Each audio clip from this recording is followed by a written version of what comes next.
Gumuho ng lubusan ang mundo ko, Kapiksi. Hello po, Kapiksi. Ako po ay isa sa mga libo-libong subscribers sa iyong YouTube channel. Ako po ay 30 years old at isang Cancerian. Ako po ay from Mindanao, Davao del Norte. Nais ko po sanang ikwento ang aking buhay. Bali, 5 po kaming magkakapatid. Ako po ang pang-apat sa nakakatanda. Simula pa lang po noong bata pa ako, ang goal ko po ay makapagtapos at makatulong sa aking mga magulang dahil sa estado po ng aming buhay. Nakakakain naman po kami ng 3 beses sa isang araw sa awa ng Diyos. Subalit, alam ko po sa aking sarili na gusto ko po talagang umunlad sa buhay. Sa kasalukuyan, ako po ay nagtatrabaho sa isang pampublikong organisasyon at ako po ay isang public servant dito sa Kapitolyo ng Davao del Norte. Dahil po sa pagkakasakit ng aking inay, ninais ko pong makatulong sa paraang kikita sa malinis na paraan. Kaya sinubukan ko pong pumasok sa isang investment na kung saan magpapasok ka ng pera at kikita ka ng higit sa 50% na tubo. Alam ko pong mahirap itong paniwalaan. Subalit sa aking kagustuhan na magkaroon ng pera, ay pinasok ko ito at nag-invest ng 50K. Sa simula ay okay pa. Subalit dumating ang maturity date ng pagkuha ko ng interest. Ang binigay na tseke ay talbog. Gumuho ng lubusan ang mundo ko, Kapiksi, sa nangyari at sising-sisi ako sa ginawa. That was happened last August 2023. At naulit na naman nitong taong 2024. Ako ay pumasok sa isang negosyo na kikita ng 10% interest sa mga ukay-ukay. Ang gagawin ay mag-invest ulit ng pera at tutubo ito. Sa simula ay nakakapagbigay pa ang aking business partner. Subalit nitong February 2024, hindi na niya masustain ang pagbibigay ng interest hanggang sa nagsabi na siya na re-refund na lang daw niya yung kapital. Pero hanggang ngayon, pinapaasa niya lang ako. Nakakalungkot mang isipin, Kapiksi, na sa kagustuhan kong kumita agad ng pera, ay pinadanas sa akin ng Panginoon ang paghihirap at alam ko na nagkamali ako, nagpadalos-dalos akong sa pagdidesisyon at ang pinaka-worst po ay nagkabaon-baon po ako sa utang. Naglaho lahat ng pangarap ko para sa sarili at para sa pamilya ko. Na-mishandled ko po yung perang meron ako. Sinisisi ko po ang sarili ko, Kapiksi, at hanggang ngayon, nanghihinayang pa rin ako sa perang nawala. Subalit alam kong hindi lang dito natatapos ang buhay ko. Kaya ngayon, kahit ako'y nagtatrabaho bilang government employee, naghahanap po ako ng pagkakakitaan at hindi easy money. Pinasok ko po ang pag-aahente, pagbebenta po ng lote. Nagsimula po ako noong March 2024 until now, subalit mailap pa rin po yung kapalaran sa akin. Kasi akala ko makakabenta na ako noong May 2024. Pero hanggang close deal lang po at hindi na po na-push through. Gustong-gusto ko pong makabenta kasi alam ko malaki yung potential income sa pagbebenta. At alam kong makakatulong ito pangbayad sa mga pagkakautang ko. Kasi simula ko pa lang dito at hanggang ngayon, hindi pa rin po ako nakakabenta. Ang hirap po pala, Kapiksi, at alam ko din pong kailangan mag-effort palalo. Hindi po ito isang investment na easy money, kundi it's a long-term process. kailangan ng habang pasensya at paghihintay sa sure buyer. Minsan kapiksi, nakakapagod. May mga araw na gusto ko nang mag-quit kasi para walang nangyayari. At parang ang daming humihila para sa tagumpay na pinapasa Diyos ko. Pero ako naman po ay willing mag-intay at binabago ang aking pag-iisip araw-araw. Medyo may pagka-warrior po kasi ako. Pag meron po akong gusto na hindi ko nakukuha, napanghihinaan na po ako ng loob. Pero alam ko may awa ang Diyos. Siya lang po talaga nakakaalam kung kailan niya ibibigay yung panalangin ko sa Kanya. Sana po mabigyan niyo ako ng advice at mahanap yung current energy ko sa ngayon. Kasi naguguluhan po ako. Salamat kapiksi. Salamat sa pagbibigay gabay. Malaking tulong po yung daily tarot reading at subliminals nyo. Pag nagkapera po ako, babalik po ako para mag-avail ng course. Paano mag-manifest ng abundance. Kasi alam ko makakatulong yan sa akin. Best regards kapiksi, Cancerian 2293. Hello guys, hello mga kapiksi. Welcome sa episode 4 ng ating kwentong kapiksi dito sa ating tarot channel.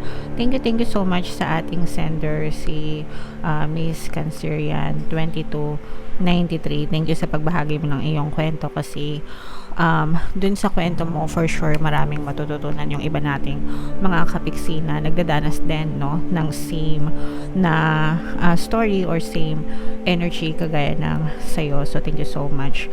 Bali, babasahan natin ikaw, titingnan natin yung money energy mo. Nasa akin yung full name and yung birthday ni Miss Kapiksi, no? Syempre for privacy concerns, hindi natin i-share ang kanyang personal info dahil confidential yan, pero nasa akin yun. And habang binabasa natin yung tarot energy mo, Miss Cancerian 2293, bibigyan ka din natin ng advice depende sa kung ano yung makikita natin and based din dun sa information na binigay mo sa iyong kwento. So isa-shuffle ko tong cards. Hahanapin ko yung energy ng birthday mo, yung energy mo based sa birthday mo, and hahanapin ko din yung energy ng money.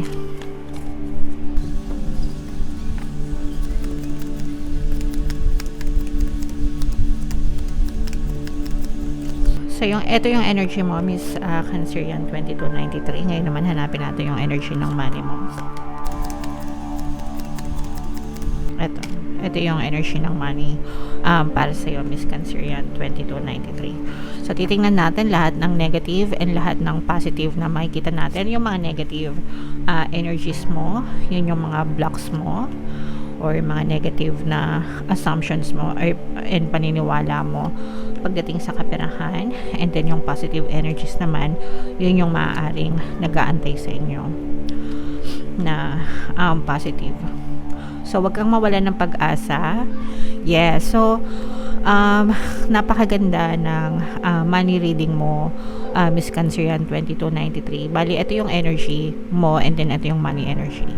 Meron ditong mga tao na napapaligiran ka. Earth sign energy, Capricorn, Taurus, Virgo, and fire signs energy, Aries, Leo, Sagittarius. Pwedeng meron ka din ganyan sa iyong natal chart, pero pwede ring itong mga tao na to is other people na pwedeng tumulong sa iyo. Especially when it comes to sales, kasi sabi mo nga, diba, nag-aahente ka, and dadating din yung time na makakita ka rin ng makakabingwit ka rin ng malaking isda. Ang nag-aantay sa'yo, Miss Cancerian 2293, pasensya ka na sa sa lighting natin kasi nakaano tayo sa araw. So ito yung bintana, so yung araw, sinag ng liwanag dito nanggagaling. So, nakikita natin, ito talaga yung goal mo yung magkaroon ng financial abundance, no? Magkaroon ng financial abundance para umunlad ka sa buhay mo. And bibigyan ka ng chance ni universe na matamasa mo itong financial abundance na to. Pero hindi ito gagawin mo na mag-isa ka lang, kundi tutulungan ka ng ibang tao na nakapaligid sa'yo. Okay? So, itong mga tao na to, especially na nasa sales ka, nag-aahente ka ng lupa ka mo, yung mga tao na yun yung mga potential na clients mo, okay? And you are really trying to manifest this, pero meron kang resistance, no? You should see with your eyes closed. Yun yung ibig sabihin, kasi ang nangyayari sa'yo is natitrigger ka. Kapag ka nagbebenta ka, hindi na push through yung client mo o yung sales mo, imbis na gamitin mo siya as inspiration or motivation na di bale next time maka-close na ako ng deal, di bale next time magpupush through na yung deal, o kaya yung even same client na yan mapupush through yung deal. Baliktad yung nangyayari sa'yo, nade-demotivate ka, nagwo-worry ka. And the moment na mag-start ka na mag-worry, binablock mo agad yung swerte mo dun sa pagbebenta. Okay? So, you should be ready. Kailangan nilalagay mo yung sarili mo sa receptive state dahil ito'y abundance. Ito'y financial abundance, Miss Cancerian 2293. Okay? And ito, with this energy, ibibigay sa'yo yan, bibigyan ka ng multiple chances, no? Multiple chances ni universe para matamasa mo to sa buhay mo kasi masipag ka, at saka bibigyan ka niya ng rewards based dun sa kasipagan mo. Pero you have to overcome lahat ng mga negative beliefs mo and assumptions mo regarding money. Sa case mo kasi, sabi ko nga, mabilis kang manega. Sabi mo, warrior ka. Warrior, ibig sabihin, mabilis kang nagwo-worry. Kapag ka ikaw ay hindi nakakabenta, kapag opposite yung resulta na nakikita mo, kumpara dun sa effort na binibigay mo. So, you tend to worry. So, dapat hindi ka nun. Kapag ka, let's say for example, nagkaroon ka ng client, hindi na push through yung benta, just tell yourself na it's okay. Magpupush through din yan, magbabago din yung isip niyan, bibili din yan, mapupush through din tong sales na to, okay? Hanggang hindi pa siya napupush through, and at the same time, sabihin mo na marami pang potential clients na bibili sa akin. Okay?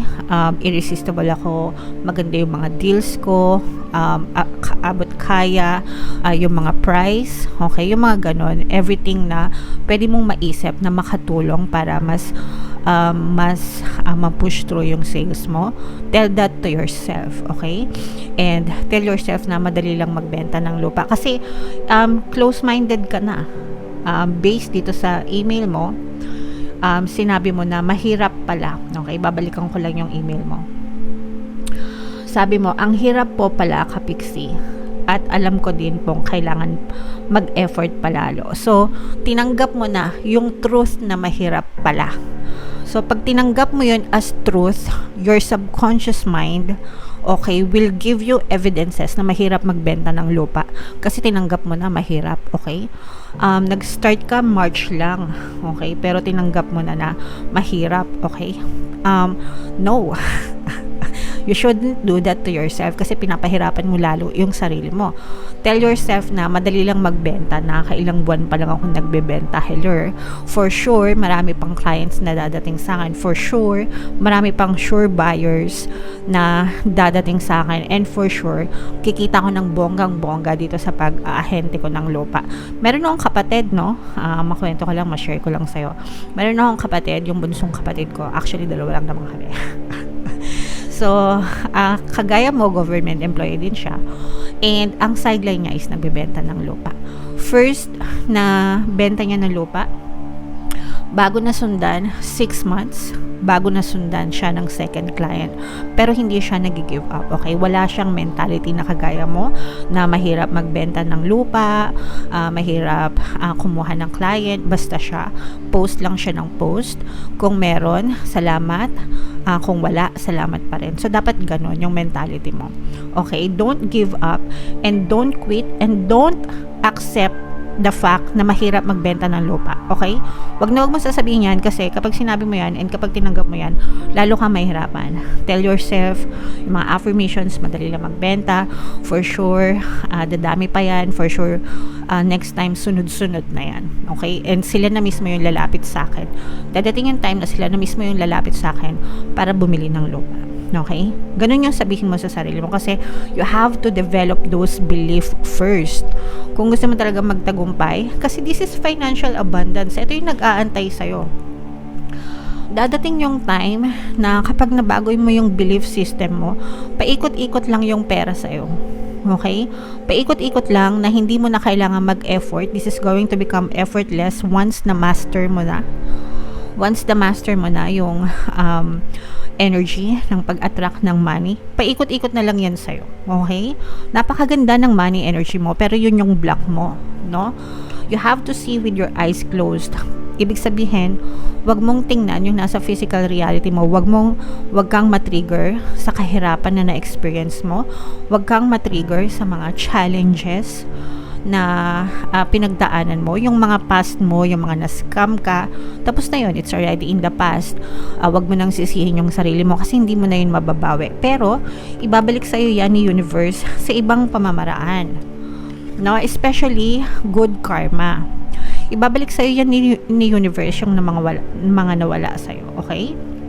So, you have to learn to let go.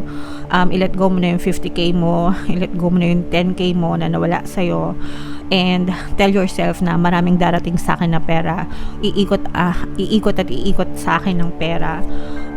Maraming clients na dadating sa akin, ma-attract ko silang lahat. Okay? Tell yourself that. Do yourself a favor. Magtayo ka ng matibay na pundasyon para sa sarili mo. Ang pundasyon na kailangan mong pagtuunan ng pansin is yung mindset mo. Okay? Kasi yung sipag mo nandun na. Yung motivation mo, yung family mo sila yung pinanghuhugutan mo ng inspiration, ng motivation, di ba?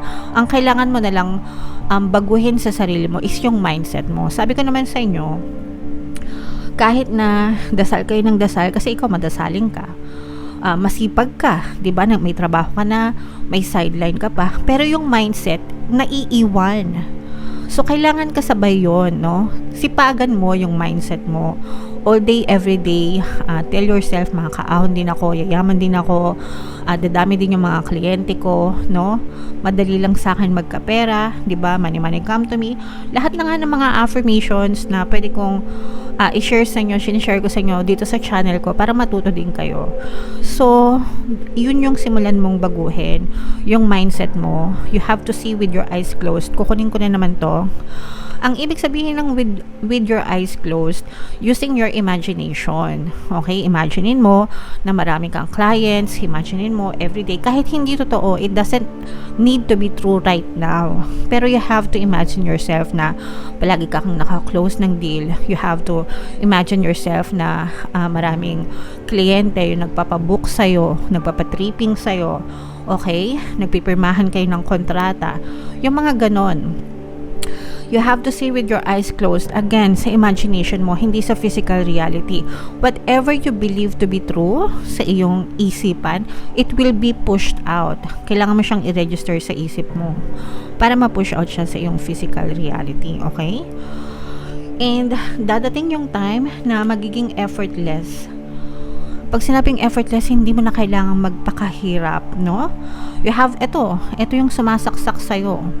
Ito yung mga excess baggages of your past, yung mga negative experiences mo dahil na-scam ka, dahil naloka ka, and baon-baon ka sa utang. Ito yung nagpapahirap sa'yo. Pero hindi mo kailangang pahirapan yung sarili mo. I-accept mo yung fact na okay, nangyari na to. Tapos na to, wala na akong magagawa, okay? From now on, pagsisikapan ko na lang na yung sipag mo nandun na yung sipag mo nandun na, yung pagiging madasalin mo, yung mindset, yung kailangan mo isabay para tuluyang magbago yung physical reality mo. Susunod yan. Physical reality always follows with what's dominant in your head, okay? And bilang responsable ka namang tao, very responsible ka, alright? Susunod yan. Susunod yung iyong physical reality. So don't ever give up. Wag kang sumuko, wag kang mag-worry, no? Yung pagiging warrior mo. Dapat fighter, no? Imbes na warrior. I'm not a warrior, I'm a fighter, di ba? Balik na rin mo, you really have to revise your story. And again, money will follow. Ayan, no? This is abundance of money. Yan ang nag-aantay sa'yo. And sabi ko nga sa'yo, dadating yung time na yung pera, paikot-ikot na lang sa'yo. So, dito ka mag-focus, okay? I-delete mo na, i-erase mo na sa memory mo yung na-scam ka. And sa mga kapiksi natin na nanonood, no? Nakita nyo naman yung sample dun sa email niya kung paano siya na-scam, yung mga nanghihingi ng investment, 50k, wala kang gagawin, tapos tutubo ng 50%. Yan yung mga sinasabi ko sa inyo na get rich quick scheme. Yung malakas mang scam, makaloko ng mga pera. Tutubo ka agad, 50%, wala kang pinaghirapan, maglagay ka lang ng pera. Scam yan. So, wag nyo nang antayin mangyari sa inyo mga kapiksi, yun nangyari kay kapiksi natin, okay? And even yung sa ukay-ukay, sabi niya 10% interest. Sana yung pera mo, binili mo na lang mismo ng ukay tapos ni-resell mo. 'Di ba? Bumalik pa sa iyo yung pera mo. Buy and sell, pinaka-safe na paraan para kumita ng pera mga kapiksi, okay? So, yan ang iyong money energy. Miss Cancerian 2293, again, thank you so much for sharing your story. And sana na-enlighten ka dito sa reading mo kasi maganda yung nag-aantay sa'yo. Okay, maganda yung nag-aantay sa'yo. Very rewarding ito actually. Bibigyan ka ng rewards ni universe dahil sa kasipagan mo. Pero again, sabayan mo siya ng positibong mental diet, no? Para hindi ka mahirapan, para maging tuloy-tuloy yung pagpasok ng pera sa iyo, okay? Many clients, more clients yung nakaabang sa'yo, nakapaligid sa'yo maraming tao. So, magpupush yan, antayin mo lang dadating yung mga tamang clients para sa'yo, Miss Cancerian 2293. Alright? So, sa lahat ng mga kapiksi natin na nanonood, kung meron kayong kwentong kapiksi, huwag na kayong mahiya. Send your stories to pinoypixitaro@gmail.com. Meron kayong free tarot reading, kagaya ni Miss Cancerian 2293. Sisilipin natin yung energies nyo, free advice, syempre, at saka free feature sa ating channel, okay? Para ma-feature kayo sa ating channel. Thank you so much for supporting this. Ito yung mga playlist natin, yung iba pa natin kwentong kabiksi. Panoorin nyo na and click here to subscribe. I love you all guys. Have a nice day. Bye-bye.